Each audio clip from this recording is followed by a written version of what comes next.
Bonjour. Bonjour. Bienvenue dans ce jeu d'Antoine. Ça faisait longtemps. Le jeu d'Antoine, c'est vrai, s'appelle le cherche-trouve. Mais que va-t-on faire dans ce jeu d'Antoine? Manger. Il faudra chercher et trouver 4 trucs. Il peut y avoir une égalité, parce que je n'ai pas trouvé 5 trucs à vous faire chercher et trouver. Ok. La première personne à chercher et trouver un personnage habillé de vert et violet avec une cicatrice sur l'œil. Quoi?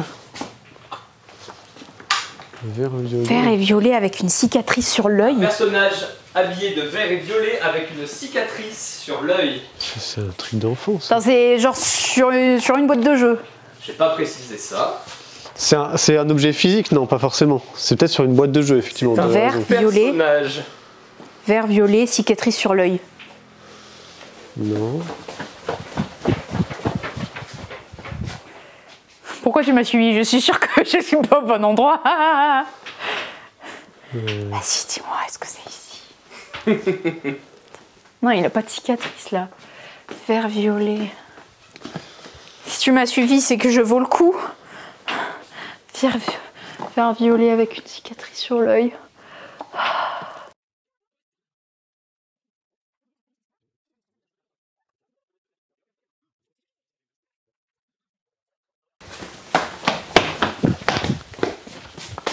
Le boucher. C'est le bourreau, mais le bourreau il est pas vert violet. Mais non, il est pas vert et... Ils ont un troisième frère. Ah punaise. Mais du coup il était pas là. Il a été mis là-bas.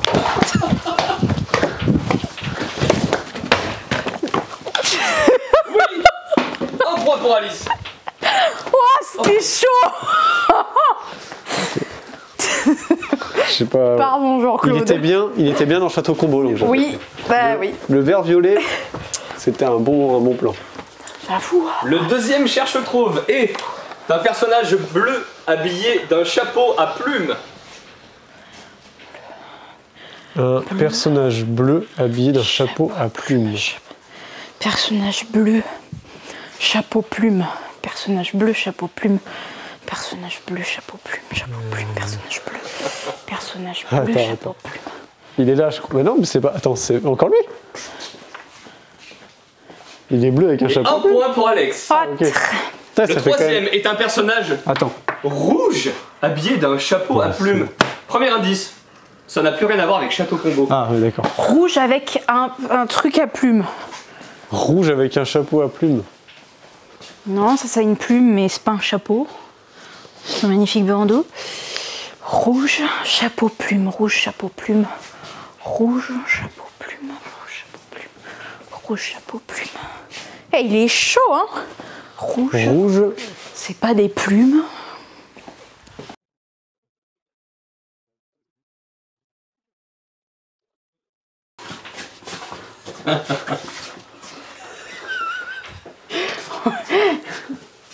Oui. C'est le capitaine Crochet. Ah, Alex. Putain! Yes. Ok. Vous êtes prêts pour le dernier cherche-et-trouve? Oui. Aurélien Peinture, s'il vous plaît, je voudrais du 72 604 de chez Valero. 72 604.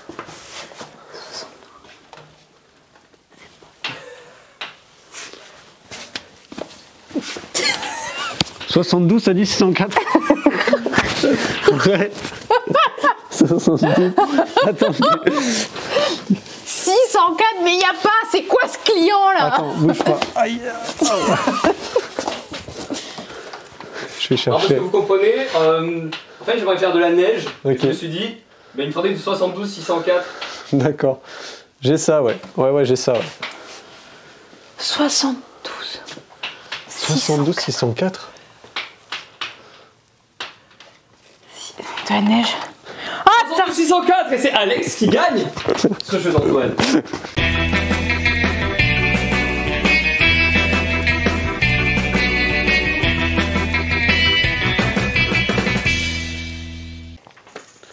Tu filmes? Oui. Bonjour, bonjour, bonsoir, bonjour, bonne joueuse, bienvenue dans cette vidéo vendredi. Salut Antoine. Hello, bonjour tout le monde. J'espère que vous allez bien, moi ça va, je suis pas malade, juste je couvre un truc donc forcément je porte un masque, mais ne vous inquiétez pas, je vais très bien. On va commencer tout de suite la vidéo, si ce n'est que il faut savoir qu'à la fin de cette vidéo, vous allez avoir un focus sur Lula. Lula c'est un petit puzzle, je vois Alice qui est court, donc je pense qu'elle est partie chercher la boîte. Je vais vous montrer, Lula c'est vraiment un truc incroyable. Voilà, hop là. Donc c'est Alice qui vous parle de ça en fin de vidéo. Lula c'est une sorte de multi-puzzle, mais elle vous en parlera plus tard dans la vidéo. Hop, tac, ça c'est fait pour Lula. On commence tout de suite avec Gang of Kyoto. C'est un jeu illustré par Jérémy Fleury. Pourquoi? Parce que, hop, je t'envoie ici Antoine, on retrouve dans Kyoto no Neko la même illustration, puisque c'est le même illustrateur. C'est un jeu complètement différent, mais avec cette même thématique où on va jouer des chats. Ici c'est un jeu de Rudiger Dorn. C'est pour 2 à 5 joueurs à partir de 8 ans, c'est environ 15 minutes la partie, 20 minutes, c'est très rapide. Il y a un côté très blackjack familial finalement, parce que c'est un jeu dans lequel en fait il ne faudra jamais dépasser 13. L'idée c'est qu'en fait on va cumuler des cartes qui vont être distribuées par un joueur actif. Ces cartes-là ont différentes valeurs comprises entre 0 et 5, et il y a des clochettes dessus. Et en fait ces clochettes-là, il faut essayer de les banquer, mais pour les banquer, il faut que quelqu'un saute. Donc l'idée c'est que je suis joueur actif, je vais tirer face cachée autant de cartes qu'il y a de joueurs autour de la table, mettons on est 4, je tire 4 cartes. Ensuite, je vais piocher une de ces cartes-là et je vais choisir à qui je la donne, sachant que je dois donner une carte à chaque joueur, moi inclus. Donc là, je tire une carte, mettons c'est un 1 avec 2 clochettes, je me dis bah tiens, je la mets devant moi, c'est cool. Je vais tirer un 3 où il n'y a rien dessus, bah, je vais dire bah tiens, prends-la Antoine, 3, ça te fait monter haut en plus, puis ça te rapporte rien. Et je vais distribuer une autre carte, etc. Ensuite, le joueur actif change. Et donc au fur et à mesure, on distribue les cartes. L'idée, c'est qu'on va essayer de distribuer les cartes judicieusement et avec peut-être un peu de chance parfois, parce que quand on va repousser des fois l'inévitable, on va filer des cartes toutes pourries aux autres joueurs, et quand on sait que la dernière on se la prend et qu'on se rend compte qu'en fait elle était encore pire que toutes les autres qu'on a filées, c'est là qu'on s'en mord un peu les doigts. Si un joueur atteint ou dépasse 13, c'est la fin de la manche et du coup on banque en fait nos clochettes et c'est celui qui aura le plus de points à la fin de la partie qui l'emporte. C'est ultra simple comme jeu. Il y a vraiment plein de petits dilemmes sur les cartes parce qu'au fur et à mesure vous connaissez les cartes, donc vous dites ok, là il y a tant de cartes qui sont sorties, donc là on peut essayer de dire bah tiens je vais aller chercher telle carte, je pense que là dans la distribution je vais me servir en dernier parce que je suis plutôt cool en termes de valeur, donc il n'y a rien qui risque de me faire sauter. Parfois vous allez prendre le risque de vous servir un truc en premier en vous disant que c'est trop bien, sauf que ce que vous avez donné aux autres finalement c'est encore mieux que ce que vous avez pris en premier. C'est tout le dilemme de savoir quand est-ce que vous allez vous servir vous et laisser les trucs les plus pourris aux autres. Donc c'est vraiment un jeu très efficace. Ça réinvente pas grand chose, mais ça le fait très très bien et ça c'est ce qu'on aime, notamment si je fais le comparatif avec Château Combo que moi j'adore pour ça. C'est très simple, c'est bien fait, ça renouvelle rien mais c'est efficace. C'est ce qu'on peut avoir dans Gang of Kyoto. On va avoir ici un peu dans la même gamme finalement, enfin pas dans la même gamme de Gang of Kyoto, mais dans la même gamme de ces jeux un petit peu abstraits, ces jeux très bien faits qui renouvellent pas spécialement grand chose mais qui sont très efficaces dans leur manière de faire, dans ce qu'ils proposent. Café de Fleurs, pour ceux qui ne le connaissent pas, en fait c'est aussi le nom traduit français, pas traduit mais renommé en français de Intarsia si je dis pas de bêtises. C'est un jeu de Michael Kisling qui est donc notamment l'auteur de Azul. Je vais faire beaucoup de comparatifs avec Azul ici parce qu'on a un peu le même profil de jeu avec quand même des choses quand même assez différentes par rapport à Azul. On est sur un jeu d'agencement pour 2 à 4 joueurs à partir de 10 ans et c'est 45 minutes à peu près la partie, il faut compter oui 10 à 15 minutes par joueur en gros. L'idée c'est que là je vous ai fait une mise en place de fin de partie, donc là on a un plateau qui peut être effectivement une fin de partie pour un joueur, donc là, en l'occurrence c'était le mien. Et l'idée c'est que en fait on a plusieurs ensembles dans ce jeu, donc on a en fait 4 ensembles, on a cet ensemble là qui est un cadre, on va avoir ici, donc là parfait, on a l'ensemble ici autour qui est un cadre, le deuxième ensemble ici c'est ce qu'on appelle une section médiane si je ne dis pas de bêtises, on a un autre élément qui n'est pas encore la table ici mais qui est hop ceci qui est le centre en fait, hop qu'on va placer là, et le dernier élément entre autres ça va être la table pour faire une espèce de rosace comme ça, qui va toujours se placer sur votre plateau en fonction de sa couleur. Pour placer ça, on aura également besoin de ce qu'ils appellent, rappelle-moi Antoine... Alors moi j'appelle ça des intersections, voilà. Mais le vrai nom c'est connecteur. Merci beaucoup, ta mauvaise signification, ton intersection m'a fait rappeler que c'est un connecteur. Et l'idée c'est qu'en fait vous ne pouvez pas placer une rosace n'importe où quand vous allez construire le jeu, il va falloir les placer sur les couleurs, mais adjacents à des connecteurs. Et à chaque fois il faut essayer de toujours connecter les cadres à côté des connecteurs, sachant que les connecteurs doivent se connecter aussi avec des cadres. Donc il va falloir jongler à chaque fois avec ça. Donc un jeu plein de petites contraintes et vous allez voir que la pause est assez maligne. C'est un jeu qui va durer 3 manches. Donc là, hop, je prends ce plateau-là. On a ici le récap des 3 manches. À la fin de 3 manches, on va compter à chaque fois les ornements qui vont prendre en valeur à chaque fois. Donc là, par exemple, à la manche 1, à la fin de la manche 1, on va gagner 1 point. pas pour les ornements, pardon, pour les connexions, pour les connecteurs, 2 points à la manche 2 et 3 points à la manche 3. Et en plus de ça, à la fin de la partie, vous allez également scorer pour les cadres encore mieux faits entre guillemets, et plus vous allez vers la table, plus vous marquez de points. Comment fonctionne un tour de jeu? C'est relativement simple. Il y a une phase qui est très importante qui est la phase de construction, c'est la deuxième. Parce qu'en fait, au début de la partie, on va recevoir toujours des cartes de différentes couleurs qui correspondent aux couleurs de cadre. On va commencer la partie avec 10 cartes en fait. En général, on a toujours une couleur plus forte que les autres et il y a une couleur qu'on n'a pas. Et on a toujours aussi une carte joker comme celle-ci. L'idée c'est qu'à votre tour de jeu, vous allez choisir qu'est-ce que vous voulez construire. C'est pas très compliqué en fait, ce qui vaut le moins de points est le moins cher. Donc si je veux poser un cadre jaune, eh ben, je paye une carte. Ça me coûte qu'une carte de poser un cadre jaune. Je prends un cadre jaune et je le pose. Évidemment, il devrait être adjacent à un connecteur si je veux le poser. Je peux également, si je souhaite mettre pour le coup une deuxième partie, j'arrive plus à avoir le nom, ça y est.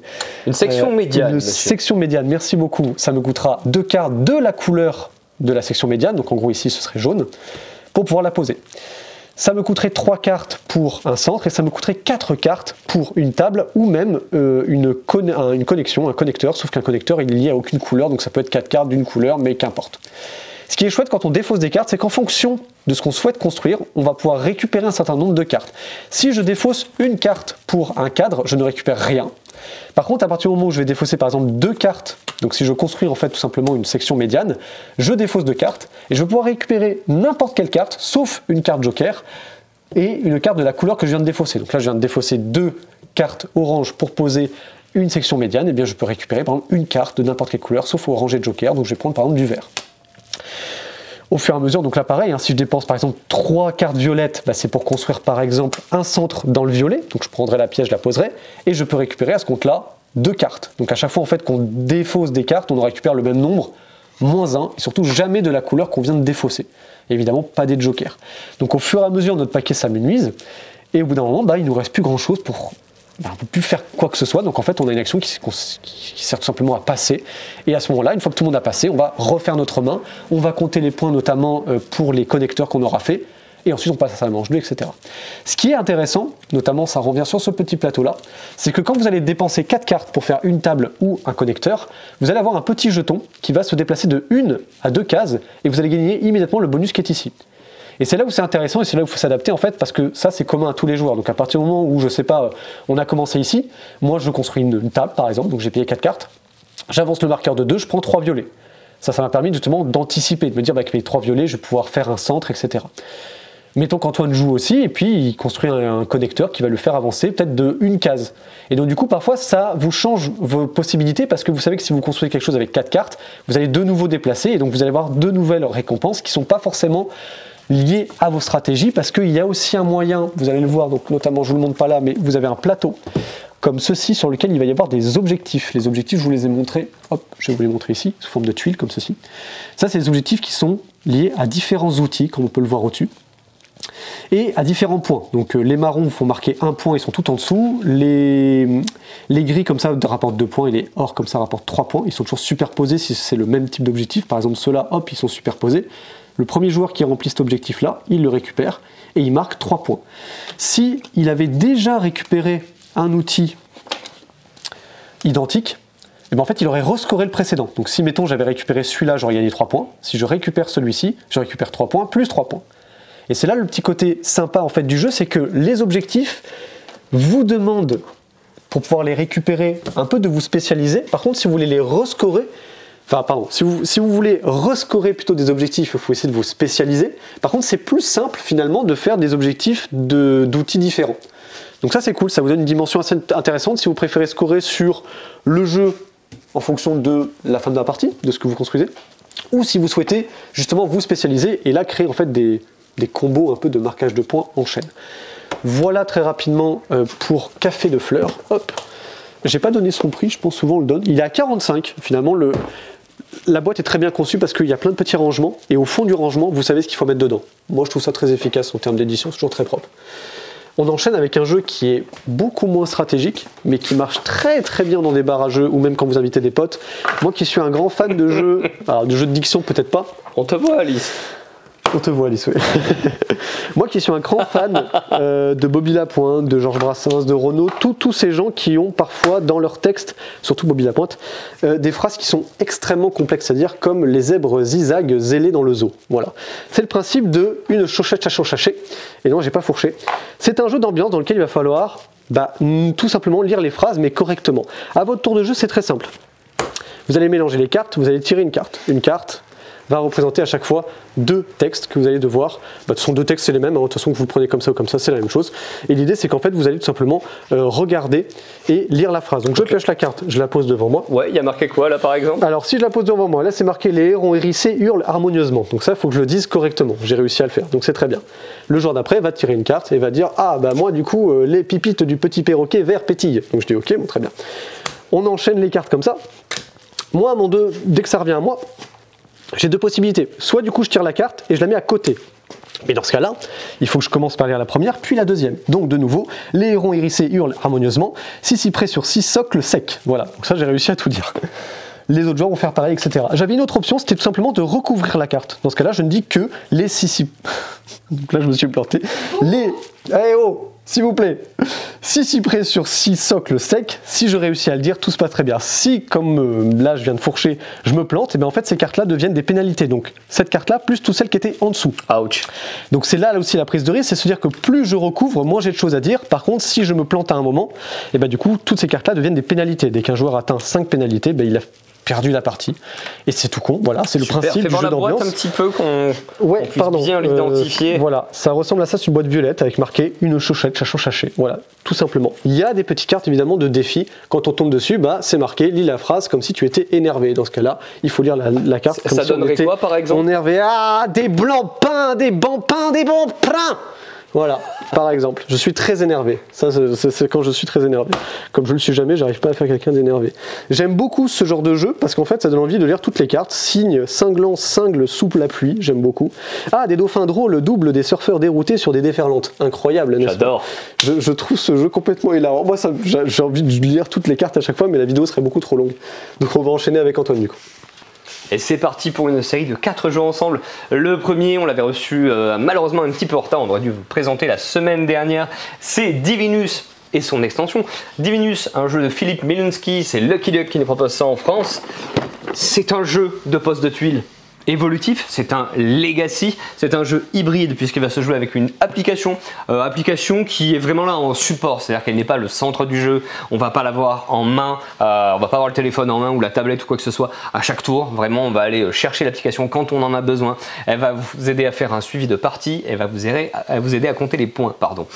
C'est un jeu donc en campagne, 12 parties et à la fin de la deuxième partie, on saura qui a gagné Divinus. En fait, 12 parties dans cette boîte là et vous aurez des parties supplémentaires dans l'extension L'ombre d'Yggdrasil. De quoi est-ce que ça parle? Eh bien les dieux du panthéon grec étaient tranquillement en train de faire des trucs de panthéon grec et là pim, les dieux du panthéon nordique qui arrivent et c'est la bagarre, tout simplement, ni plus ni moins, c'est la guerre. Vous jouez des demi-dieux, des héros. Et vous allez essayer un petit peu de tirer la couverture à vous pour essayer de devenir des divinités à votre tour. C'est un jeu de poste de tuiles où on va faire chacun notre petit plateau comme ceci en récupérant des tuiles carrées sur lesquelles on voit des décors, donc il va y avoir des points d'eau, des forêts, des montagnes. Il faudra agencer tout ça de manière logique, on ne fait pas n'importe quoi, on va devoir mettre de la continuité dans les panoramas. Lorsqu'on va récupérer les pièces, on pourra les mettre à côté de ce que l'on a déjà pour agrandir notre terrain ou opérer des modifications en jouant par-dessus ce que l'on a déjà joué. Ça c'est possible, ce qui n'est pas le cas dans la plupart des jeux de poste de tuiles en vérité. Comment est-ce qu'on fait pour récupérer ces tuiles? Un grand plateau central, on va y mettre hop, des tuiles, c'est un marché, et ces emplacements vont être numérotés. 1, 2, 3, 4, 5, 6, 7, 8. On jette une grosse poignasse de dés à notre couleur, et quand c'est mon tour, je vais pouvoir dépenser des dés, un ou plusieurs dés, pour aller récupérer la tuile qui m'intéresse de valeur correspondante. Par exemple, si je veux la tuile numéro 3, je peux dépenser un 3. Je la veux vraiment, mais admettons, j'ai pas de 3. Je peux faire un 1 plus un 2, par exemple. Et c'est comme ça qu'on pourra récupérer des tuiles 7, 8, etc. Évidemment, vos dés, quand vous les utilisez à tout va, vous allez retrouver bêtement un moment où vous n'avez plus de dés, vous pouvez décider de passer, Et donc bêtement ça vous fait passer le temps de récupérer vos dés. Et en plus c'est le moyen de refill le marché, de remettre des tuiles dans ce marché. Donc potentiellement ça peut ouvrir plus d'options pour les adversaires. Donc on va essayer un petit peu de garder ces dés là. On va avoir des objectifs communs qui sont sur le plateau pour satisfaire tel ou tel lieu de tel ou tel panthéon. Ça va être une grande partie des points en fait tout simplement. Mais suivant ce que vous allez mettre sur votre plateau, il va y avoir des modifications. Vous allez pouvoir récupérer donc des petits stickers que vous allez mettre directement sur vos tuiles. Stickers que vous allez pouvoir scanner et qui débloqueront des choses plus tard tout simplement. Évidemment, on ne dit pas car c'est le principe d'un Legacy, on aime découvrir. Et là on se dit, il y a des petits QR codes sur les tuiles, ça se passe comment? Non, technologie trop cool. Tout simplement, elle reconnaît les tuiles et les stickers dessus. Et donc elle reconnaît que sur telle tuile, vous avez mis tel stickers, clac. Ça c'est vraiment génial. On sort un peu de l'ère du QR code qui certes fonctionne très bien, mais qui n'est pas des plus jolis, je trouve. Et deuxième technologie trop cool, c'est cette fameuse technologie des stickers qui collent super bien, tels des stickers classiques, tels qu'on a pu voir dans la plupart des Legacy, mais qui sont repositionnables, grâce à une technologie de micro-gouttes, figure-toi Alexandre. Et donc, on a fait n'importe quoi, on a collé, c'est pas droit, enfin, je dis ça, ça n'arrive jamais. Hein. Non, d'accord que ça vous est jamais arrivé. Moi je type là, jamais des trucs mal. Hein. On reprend et on repositionne comme il faut. Ça, c'est quand même très très cool, c'est quand même très appréciable. Voilà, donc ce sera des parties de plus ou moins 1 heure. On est sur du initié / expert, plutôt initié, je pense, pour 2 à 4 personnes. En fait, c'est voilà, Carcassonne qui rencontre Stickers. Ou les châteaux de Bourgogne qui rencontrent Stickers. Je peux pas te dire non, parce qu'effectivement, il y a un petit peu de ça, effectivement. Est-ce que je peux mettre des petites moustaches sur les tuiles? Non. Alors, s'il te reste des boosters de stickers, éventuellement, je pense qu'il y a un petit crossover à faire qui serait plutôt intéressant à mon humble avis. On a reçu également, un autre jeu de pose de tuiles, mais qui se joue néanmoins très différemment. C'est Etheria 2. La Genèse, un jeu de chez Nostromo, c'est François Bachelard qui nous propose, c'est illustré par Julie Gruet. Si vous avez connu Etheria qui était sorti il y a environ 3 ans, c'était une sorte de mélange de jeu de pose de tuiles et de Skio. Oui, de Skio finalement. Alors on a découvert qu'on ne disait pas Skijo ni Skyjo, mais a priori Skio, parce que c'est allemand et du coup on se la pète en le disant à tous les clients maintenant. Bref, un mélange de Skio et de jeu de pose de tuiles. Ici, on lorne beaucoup plus du côté du jeu de pose de tuiles. C'est un jeu de pose de tuiles, mais contrairement à celui qu'on vient de voir avant, on va créer un plateau en commun. C'est un jeu avec énormément d'interactions où vous allez passer plus de temps à vous dire comment est-ce que je peux embêter les autres joueurs autour de la table plutôt que faire vos propres points. Enfin si, il faut le garder en ligne de mire, mais quand même, très rapidement, vous allez réfléchir comment embêter les autres joueurs. C'est tout à fait dans le style d'un jeu de François Bachelard. Hein. On reconnaît tout à fait le style. Oui. Ici, je vais avoir dans ma main 2 petites tuiles comme ceci. Elles sont découpées en 9 segments, 3 sur 3. Je vais poser cette tuile pour augmenter la taille du plateau central, tout simplement. Et tant qu'à faire, je vais essayer de faire des connexions de type de terrain. On voit des montagnes, on voit des champs, on voit des forêts. Eh bien, je vais pouvoir décider de poser un petit cube à ma couleur pour dire cette zone là, donc si je pose sur une forêt ou une montagne en l'occurrence, c'est cette zone de montagne, elle m'appartient. Suivant le nombre de cases, je vais faire progresser sur le plateau de la montagne mon pion de couleur, tac tac tac tac tac tac, du nombre de cases correspondant. Il va se passer plusieurs choses. Suivant là où je m'arrête, je vais pouvoir récupérer des petits jetons. Là j'ai terminé ici, il y a le personnage d'une population d'hommes, je le récupère ce petit jeton. Ce qui va se passer également, c'est que a priori je suis passé sur une petite case foncée comme ceci. Et on va voir en face de la case foncée et on va potentiellement gagner des points. Ça va être aléatoire car on va tirer au hasard des petites réglettes comme ceci en début de partie. Ces populations, je vais essayer de les poser et pour ça, il faut que je les pose sur un carré, donc de 4 fois le même terrain, 2 sur 2, un bête carré. Donc là en l'occurrence, j'ai pas la place de poser quoi que ce soit vu que c'est un vulgaire L. Il vaut mieux que je les pose car ça fait des points, mais surtout si je ne les pose pas, ça fait perdre des points. Et donc potentiellement, des fois, vous allez vous arranger pour agrandir la taille d'une zone qui ne vous appartient pas, pour que cette personne progresse sur une piste et lui fasse récupérer des jetons qui lui feraient perdre des points parce qu'il ne pourrait pas les poser. Et c'est là où on se rend compte que c'est un jeu potentiellement vraiment très très méchant. En plus de ça, je vous ai dit, ces réglettes, on les tire au hasard. Alors celles-ci, elles font gagner des points, c'est sympa, mais il y a des réglettes où, à certains étages, vous allez plutôt perdre des points qu'en gagner. Et donc, vous allez vous arranger pour ne pas tomber sur ces étages de réglettes et pousser les autres joueurs qui ont déjà revendiqué des terrains à augmenter la taille de leur terrain et donc les envoyer sur les zones négatives. On va également pouvoir trouver en petits jetons des sortes de cristaux qui vous font gagner des points de manière un petit peu bizarre, puisqu'en fait on ne regarde que les unités des points marqués dessus. Ce qui fait que si j'ai 7 points au total, c'est super bien, ça me fait 7 points. Mais si je gagne 4 points de plus, je passe à 11, et j'ai plus qu'un point. Et donc il va falloir que je remonte jusqu'à 17 si je veux récupérer mes 7 points par exemple. Des dragons qui vous font perdre des points s'ils ne peuvent pas se nourrir des fameux cristaux. Des règles extrêmement simples. Au final, si je dois résumer à mon tour, j'ai 2 tuiles dans ma main, j'en pose une et ça fait des choses. Mais vous voyez derrière, il y a tout un tas de conséquences. C'est très très très malin. On change de rayon, on passe au rayon des jeux à 2. Au rayon des jeux à 2, il y a des petites boîtes, elles sont apparues. Moi je vous parlais de celle-ci, mais plus tard on va vous parler de celle-ci. Concentrons-nous sur celle-ci d'abord. C'est Wizard's Cup, un jeu de Seiji Kanei, illustré par Yamamori. C'est la boîte de jeu qui nous le propose.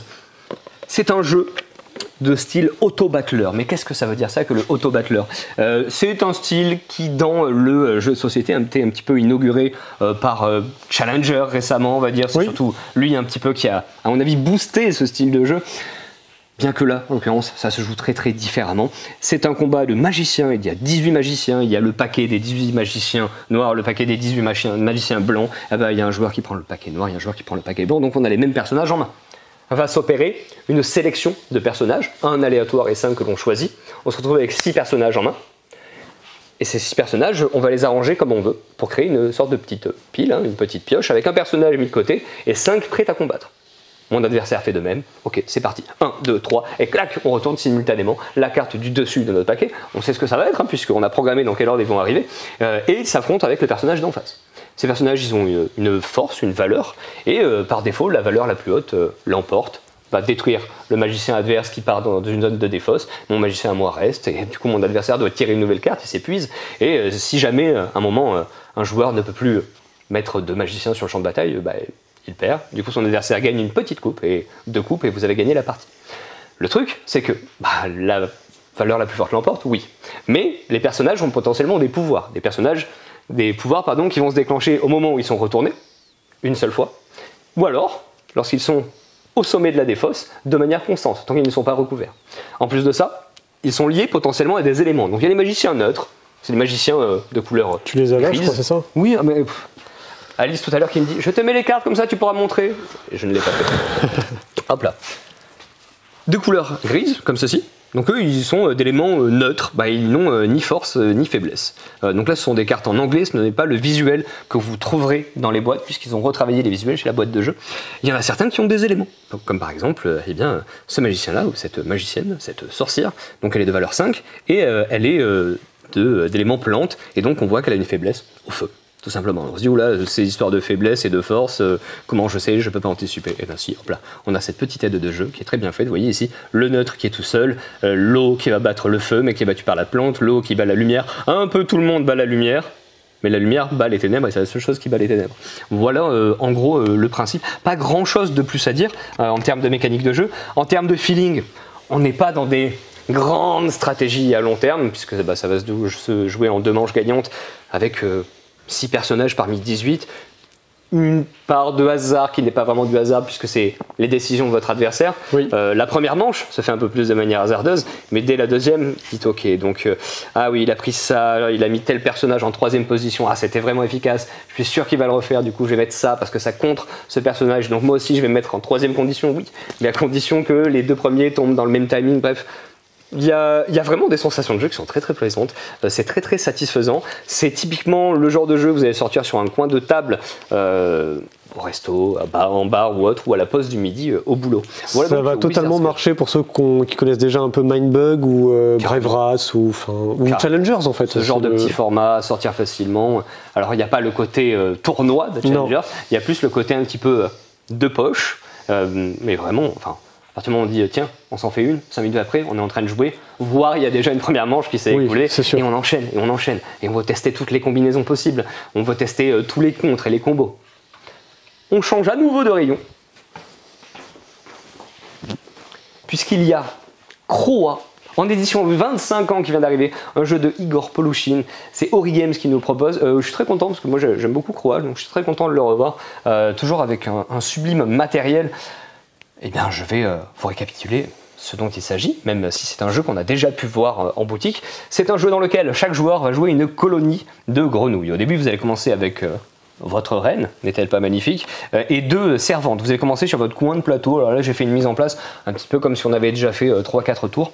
Le but du jeu, éliminer tout le monde et faire en sorte qu'il n'y ait plus que votre colonie. Pour éliminer une colonie adverse, il suffit d'éliminer la reine, en fait, tout simplement. Comment est-ce qu'on fait pour éliminer des grenouilles adverses? Eh bien, il faut rentrer sur une case où il y a une autre grenouille, vous la poussez, vous la mettez à l'eau, elle est éliminée, aussi simple que ça. Donc on va un petit peu se courir après et essayer de s'éliminer les uns les autres.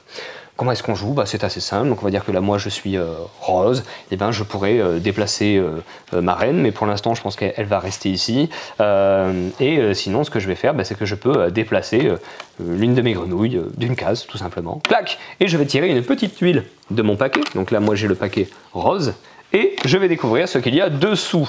Il peut y avoir tout un tas de choses. Là en l'occurrence, on a trouvé un mâle. Et c'est pas mal quand on est une reine grenouille de trouver un mâle, puisque ça permet de faire des bébés. Vous voyez ici, j'ai ma collection de mâles que je dois trouver. Hop là, je dis que le rouge c'est bon et je vais faire rentrer en jeu une nouvelle servante. C'est comme ça qu'on les fait rentrer en jeu. On va avoir des roseaux. Les roseaux, il se passe rien. Il va y avoir les nénuphars. Quand vous tombez sur un nénuphar, il faut rejouer avec cette grenouille. Il ne peut pas vraiment rester sur un nénuphar. Quand vous allez arriver sur de la vase, eh bien, hop là, vous êtes englué pendant un tour. Oh. Quand vous tombez sur un moustique, vous allez faire rejouer une autre grenouille. Il y a également les rondins. Les rondins, c'est sympa parce qu'on peut tenir à 2 servantes dessus. S'il y en a une troisième qui arrive, elle choisit qui elle pousse. Par contre, il peut y avoir qu'une seule reine dessus. Okay. Il y a des brochets. Ça, c'est moins sympa, les brochets. Ils vont vous manger. Tombez sur le brochet, votre grenouille est éliminée. Voilà, tout simplement. Croix. C'est aussi simple que ça. On est à mi-chemin entre un petit jeu de hasard, on progresse sur des tuiles, et un véritable jeu abstrait finalement. Je vous assure qu'il y a une vraie réflexion derrière, et pourtant le jeu est super accessible. Il le conseille pour quel âge? 7 ans, ouais, tout à fait, voire 6 ans pour les enfants qui seraient plus débrouillards et habitués à faire du jeu de société surtout.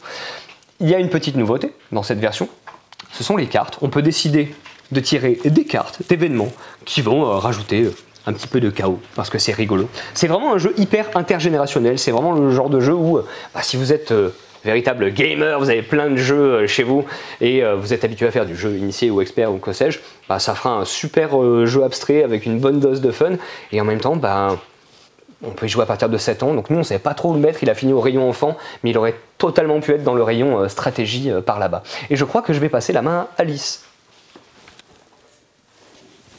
Coucou YouTube, j'étais pas trop sûre de quand t'étais retourné.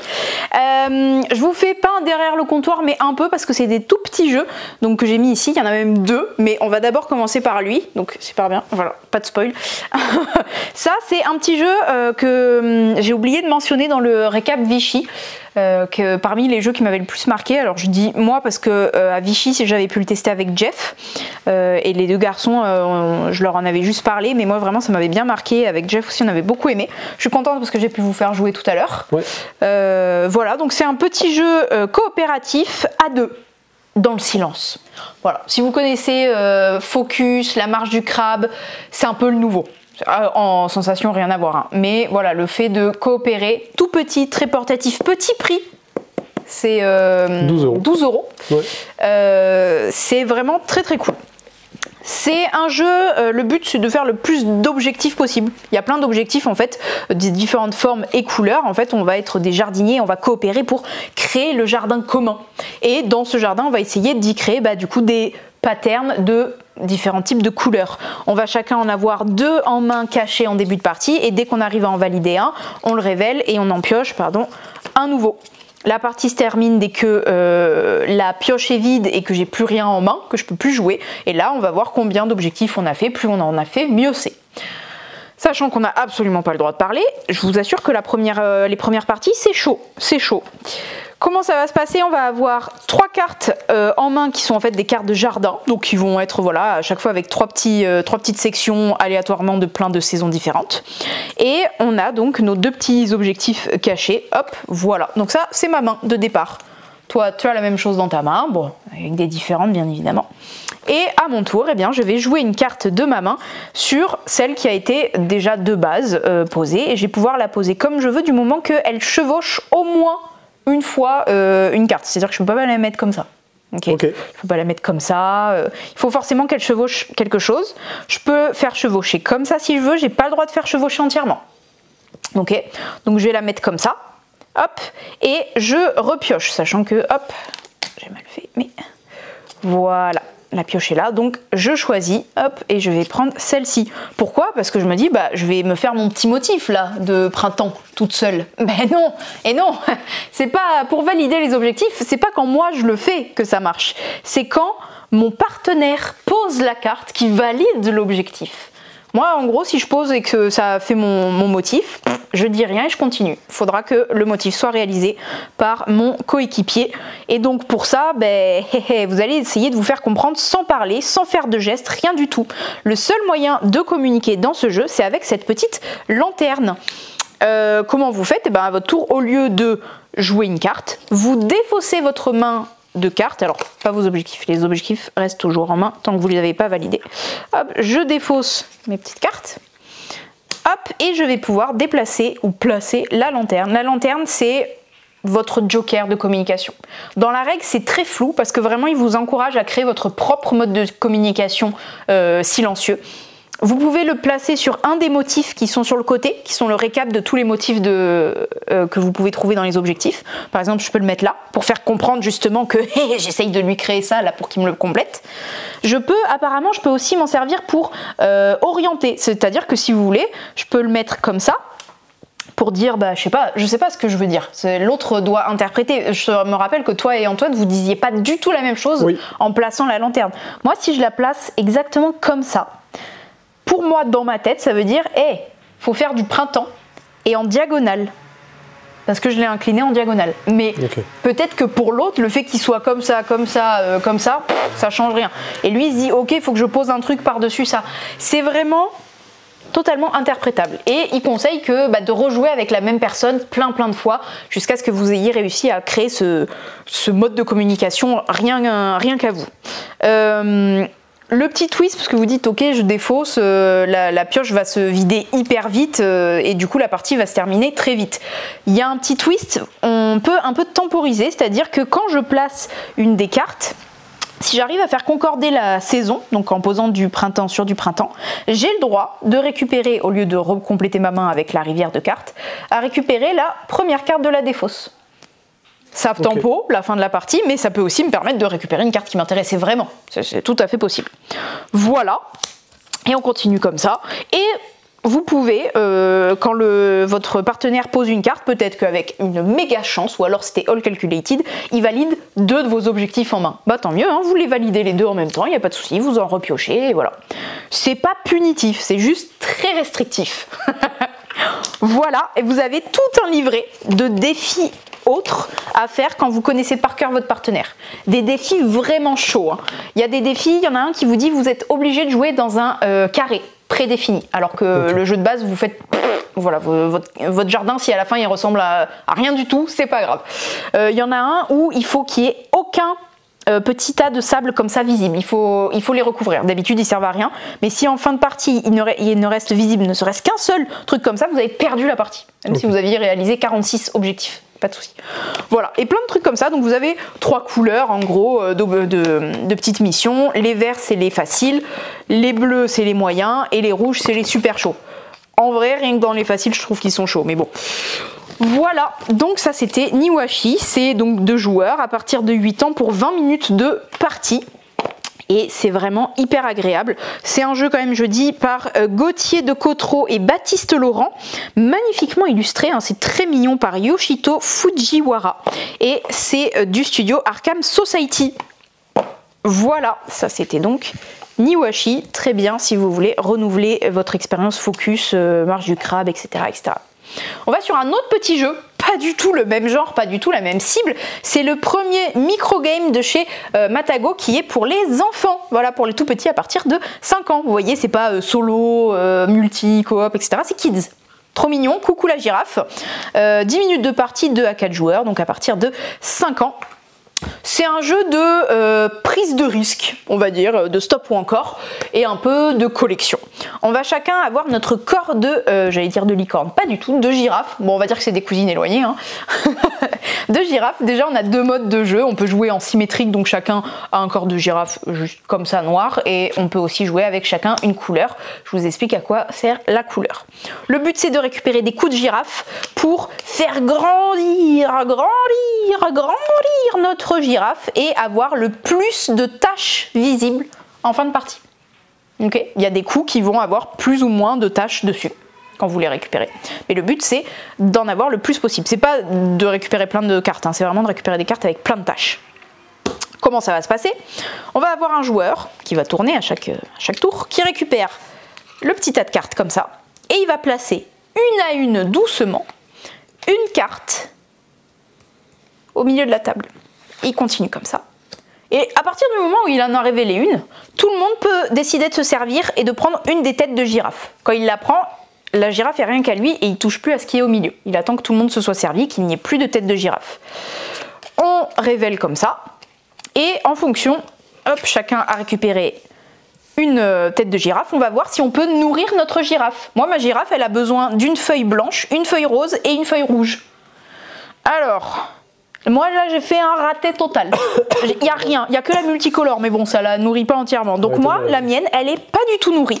J'ai le droit de récupérer la carte arbre qui me fera un petit point supplémentaire en fin de partie. Mais par contre si quelqu'un dans un prochain tour se fait aussi punir dans le sens où il a rien eu, il me la pique. Elle n'est pas à moi jusqu'à la fin de la partie. Par contre si j'avais récupéré cette girafe là, c'est bon, j'ai bien une feuille bleue, je peux l'ajouter. Et voilà. On se dit ok bah on va prendre du coup les girafes plutôt comme ça parce que bah, j'ai moins de risque de pas la nourrir. Mais du coup elle rapporte moins de points en fin de partie puisqu'elle a moins de tâches. Voilà. Et vous les empilez comme ça, hop hop hop, jusqu'à ce que quelqu'un ait réussi à réunir 5 cartes de girafe. C'est pas forcément le gagnant, mais voilà, dès que quelqu'un a 5 cartes de girafe, on met fin au jeu et on compte.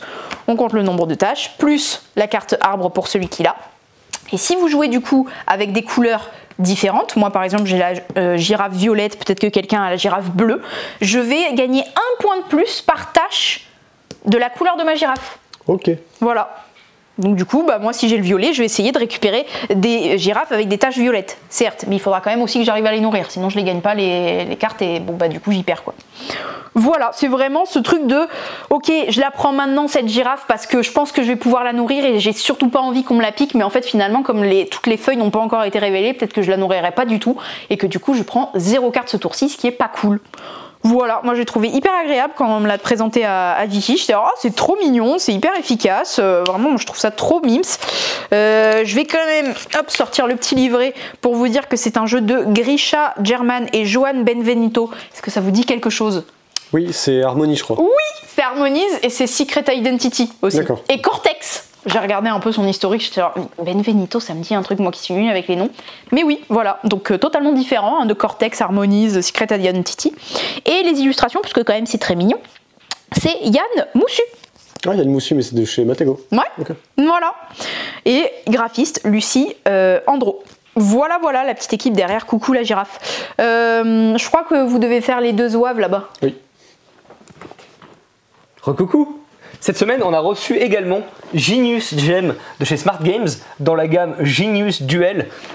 La gamme Genius Duel qui était déjà composée de Genius Star et Genius Square, donc ici en version XL, qui sont vraiment trop cool. Ouais, c'est vraiment cool des super jeux d'affrontement. Ouais. Alors, Smart Games, c'est plutôt des jeux solo habituellement.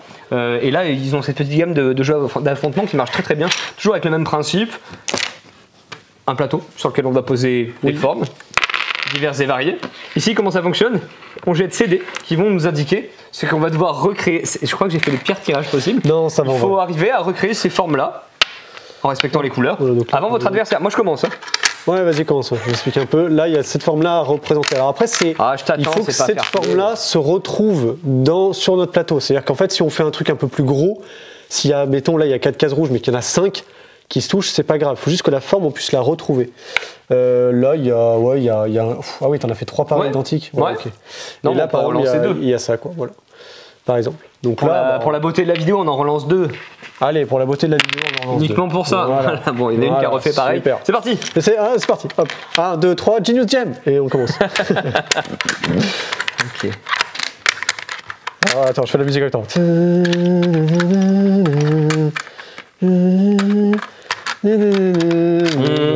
On s'est lancé dans cette session live parce qu'on s'est dit que ça allait être probablement un fiasco. Alors non, Et du coup, regarde, c'est il s'amuse rigolo. très bien, il s'amuse. Alors, s'amuser, oui. Amusez-vous. Mais arriver à faire quoi que ce soit de concret. Allez, amusez-vous. Allez. Ah, nous, en tout cas, on s'amuse bien. Ah, ça, c'est sûr. Attends. Ah, c'est bon. Le vert, je l'ai fait. Hein. Je dis ça, je dis rien. J'ai fait le vert. Hein. J'ai fait le violet également. Je crois que j'ai réussi à faire le rouge. J'ai fait le rouge aussi, mais voilà. Mais en fait, je crois que je suis trop fort à ce genre de jeu. Ouais. Hop. Ouais. Tac. Il y a des fois on perd ses moyens devant les vidéos, mais moi là, je vais. Tu es en train de me dire que tu es en pleine maîtrise. Ben, je crois que je l'ai fini là. Levez les mains. C'est comme un Masterchef. Faut lever les mains. C'est pas vrai. Je crois que j'ai réussi. Parce que moi j'ai préparé cette séquence après avoir joué avec toi aujourd'hui et après avoir constaté que tu étais super mauvais. En Je fait, me suis non. dit, super, je vais Donc, pouvoir briller. On va vérifier ensemble. Normalement, le rouge, il est bon. Mais peut-être que je me plante. Non mais le rouge est confirmé, monsieur. Là, il est confirmé, tu Exactement. penses? Ouais, ok, bon, alors on le confirme, le rouge est bon. Le jaune, on le retrouve ici. Hop, il est là. Hein. Ok. Le jaune. Le bleu, bon, j'ai fait la même chose là. Hein. Faut pas être, voilà. Le violet, qu'on retrouve ici. C'est scandaleux. Enfin, c'est scandaleux. Le vert qui est ici. Je suis humilié publiquement. Voilà. En sachant que là, bon, alors on vous montre le plateau, mais il faut savoir que les pièces, c'est des triangles à chaque fois. Et que là, du coup, vous avez violet et vert, et donc de l'autre côté, vous avez l'opposé, donc deux violets et un vert. Donc vous switchez à chaque fois. Et bah, les emplacements, ils sont creusés en fait, donc j'ai pas le droit de faire un truc comme ça. Et ça marche pas. Ça, Non, en fait. Il faut j'ai les mettre, essayé, c'est pas ouf. voilà, il faut les mettre dans les bons emplacements. Et c'est hyper malin. Et ce qui est très cool, c'est qu'après, vous rajoutez des dés un peu spéciaux, ça fait un peu penser à Parodin, je trouve, là pour le coup, où en fait vous dites bah là on joue pas avec le bleu, pardon, on joue avec ce bleu là, et du coup quand vous relancez les dés, ce dé là se lit différemment en fait, c'est à dire que les zones blanches sont les couleurs en fait qu'il faut, et les zones non marquées non blanches ce sont d'autres couleurs autres que bleu. Donc là il faut vraiment faire 3 bleus opposés en triangle à l'intérieur avec 3 couleurs différentes que bleu, et on peut remplacer jusqu'à 4 dés comme ça pour plus de fun, comme on dit. C'est vraiment un jeu qui devient brise neurone tellement qu'à la fin tu te dis mais comment les gens s'amusent en fait, et tu te dis mais c'est pas possible en fait. Moi j'ai perdu, je me suis bien amusé. Bon là je trouve que la base ça va, moi je m'amuse, mais quand tu rajoutes Avec le mode de jeu avancé. avec un dé ça va, Violent. 2 dés, moi quand ça commence à brûler les neurones. C'est le plus dur des trois parce que le square est plus facile, le triangle c'est déjà, enfin le stars un peu plus difficile. Alors celui-là est vraiment pas évident. Ouais, pas évident, mais très cool, très satisfaisant en tout cas. Quand tu y arrives, moi je suis satisfait de ce que j'ai fait. Là je l'ai cassé mon truc. Oh ça va. C'était plutôt bien. Et me voici derrière le comptoir. Petit retour en stock de la semaine, le Monopoly Deal. Normalement, on devrait recevoir prochainement Love Letter qui était plus dispo depuis quelques temps. C'est 2 jeux à pas cher que vous aimez beaucoup et qu'on est bien content de pouvoir récupérer parce que vous nous le demandez beaucoup. Des sorties, un petit peu d'actu JDR avec Chronique Terre Dragon. C'est le numéro 14 qui arrive. Ce sont des scénarios de Donjons et Dragons, ni plus ni moins, la dernière édition. Ici pour niveau 1 à 4, parfait pour entamer juste après votre petite bonne initiation par exemple. C'est vraiment une super gamme. Les fans de Donjons et Dragons, quand vous passez à la boutique, surtout ne passez pas à côté. C'est des scénarios courts, c'est ce qui manque un peu dans la gamme Donjons et Dragons. Franchement, ça la complète à merveille. Cette semaine est sorti également Magneto. Tout à fait. Pour Marvel Champions. Des choses à dire, Alex, peut-être? Tu peux ouvrir parce que normalement c'est le mien celui-là. Je l'ai acheté immédiatement hein, parce que qui n'achète pas Magneto quand on a Marvel Champion. Il s'ouvre un petit peu voilà comme ceci. Et du coup des choses à dire. Bon là tu as ces cartes, hein, donc tu as Magneto avec de l'autre côté donc Eric Rencher avec sa phase en alter ego. La mécanique de Magneto de ce que j'ai lu c'est qu'en fait il a des cartes dans son paquet qui ont un mot-clé qui s'appelle magnétique si je dis pas de bêtises. Okay. Et en fait il a une mécanique qui permet d'aller chercher dans son deck des cartes magnétiques et notamment son casque, sa cape, enfin il a plein de petites mechas très chouettes qui sont pas forcément des mechas qu'on n'a jamais vus mais qui sont des mechas qui sont très efficaces dans ce genre de jeu où on va aller chercher des noms des types de cartes en fait avec des mots-clés bien précis pour justement synergiser avec toutes les autres cartes.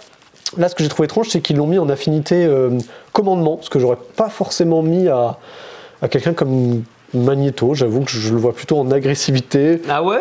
Bah ouais, je sais pas, mais moi je les vois souvent. C'est plutôt le mec qui donne les ordres quand même. Ouais, parce mais que quand il intervient, ça déconne plus. C'est vrai, c'est vrai. Alors faut savoir que son Némésis, ce n'est pas Xavier. Ça va être, oui d'ailleurs, ça va être Exodus, que je connais pas du tout. Eh ben je ne connais pas non plus. Ça me parle pas du tout Exodus. Mais voilà, enfin des petites mécaniques sympas, des mots-clés comme ça, on devait en avoir.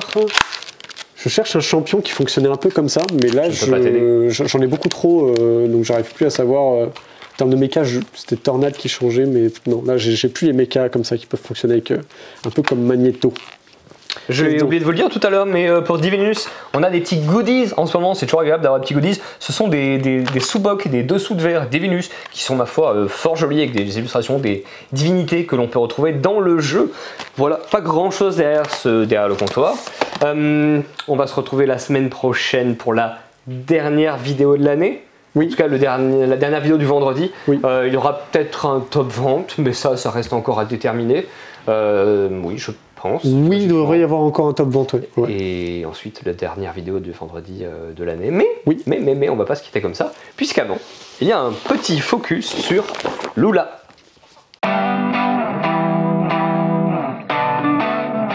Coucou YouTube, bienvenue dans ce focus. Cette semaine je suis toute seule parce que mon acolyte avec qui j'ai fait ce magnifique puzzle est malade, donc voilà, et bien je ne voulais pas attendre plus longtemps avant de vous parler de Lula, donc je le fais toute seule et je le vaux bien, vous ferez un plaisir de ma présence dans cette vidéo. Lula, qu'est-ce que c'est? C'est un puzzle Odyssée, le premier d'une gamme, en tout cas je l'espère. C'est de Gérald Catio, illustré par Wouter Passman. C'est à partir de 6 ans, c'est distribué par Gigamic. C'est un puzzle donc, c'est un puzzle très particulier, c'est un puzzle Odyssée. Pourquoi? Eh bien parce qu'il raconte une histoire, il en raconte pas une, il en raconte 48. Je les ai pas faites les 48, j'en ai fait je pense 5, c'est déjà pas mal, et je vous jure ça vous fait déjà une bonne grosse soirée. Il y a 339 pièces et on n'en choisit que 144 pour faire son histoire. Voilà, alors faites-moi confiance pour les chiffres, c'est juste c'est marqué là. Voilà. Comment ça se passe? Ben en fait la boîte elle se présente comme ça normalement, voilà, hop, son petit vêtement par-dessus, et quand vous le dépliez, au dos vous avez le petit résumé du principe du jeu, et là en fait derrière vous allez avoir l'histoire que vous allez vous raconter au fur et à mesure des tiroirs que vous allez tirer. Alors je dis vous, techniquement c'est avec votre enfant, mais vous voyez moi je l'ai fait, j'ai 29 balais, et je l'ai fait sans enfant, avec moi ça suffisait largement. L'histoire est écrite au dos et vous allez vous dire, eh bien, à l'enfant ou à vous-même, choisis le personnage qui t'accompagnera et ouvre le tiroir correspondant. Et il y a le petit dessin qui dit, ok, le 1, c'est ici, donc c'est cet étage-là. J'ai le choix entre une plongeuse, un gars avec un veston, une sirène ou un pirate. Alors, désolé, pas désolé, moi je prends la sirène. Hop, je prends ma petite sirène et je retourne, j'ai déjà des petites pièces et je vais pouvoir faire mon petit puzzle. Alors en vrai il est super chaud hein, parce que les pièces sont hyper penchées, elles n'ont pas des formes conventionnelles.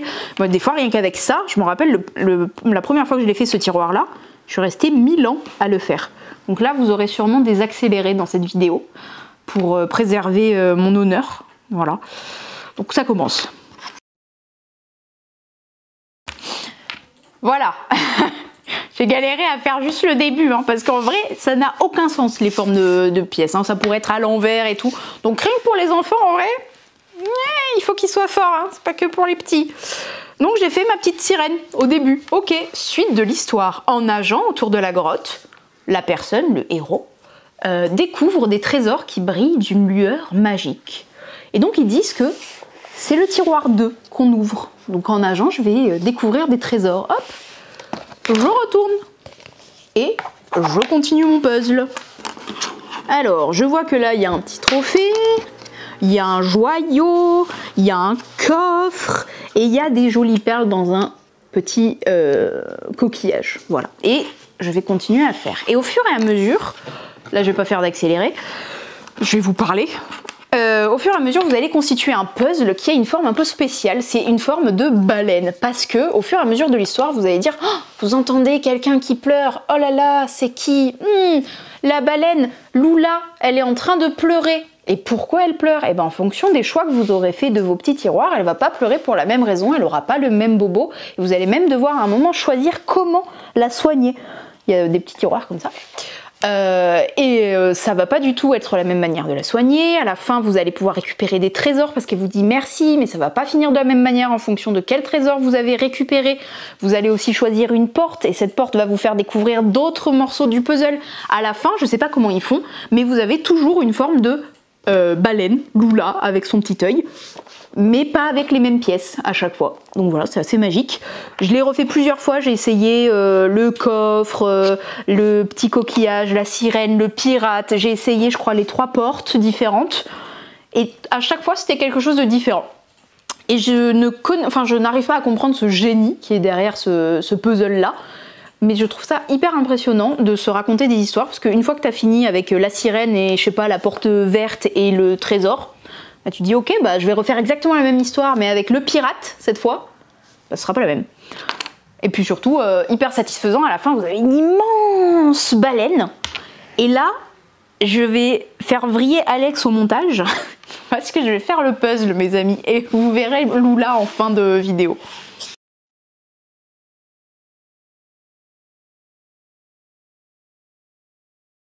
Regardez, j'ai mis 1000 ans à le faire, mais on commence déjà à deviner la forme de Lula. Regardez, il y a cette petite queue là, voilà, elle est trop mignonne, et avec son petit dos.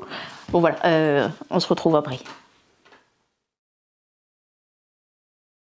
Et voilà, voici Lula. Alors j'ai pas tout fini parce que un peu de spoil mais pas trop. Voilà, vous avez juste la forme de Lula. Je vous dis pas quel tiroir j'ai choisi pour arriver à cette fin là. Voilà, je vous laisse le découvrir. Moi, en vrai, j'ai mis hyper longtemps. J'ai eu quelques assistants off qui m'ont aidé à le faire parce qu'en vrai, ça nous a bien pris une bonne grosse demi-heure pour le faire. Alex, il est comme ça devant le PC à attendre pour faire le montage. Mais j'ai adoré cette aventure. J'ai adoré la refaire plusieurs fois, encore une fois maintenant. C'est hyper agréable. C'est toujours autant du génie quand ça s'imbrique. On est trop content que ça arrive. En plus, ça arrive pour Noël, donc c'est parfait comme timing pour un beau cadeau pour des enfants et pour que les parents s'amusent avec. Vraiment une belle prouesse. C'était Lula.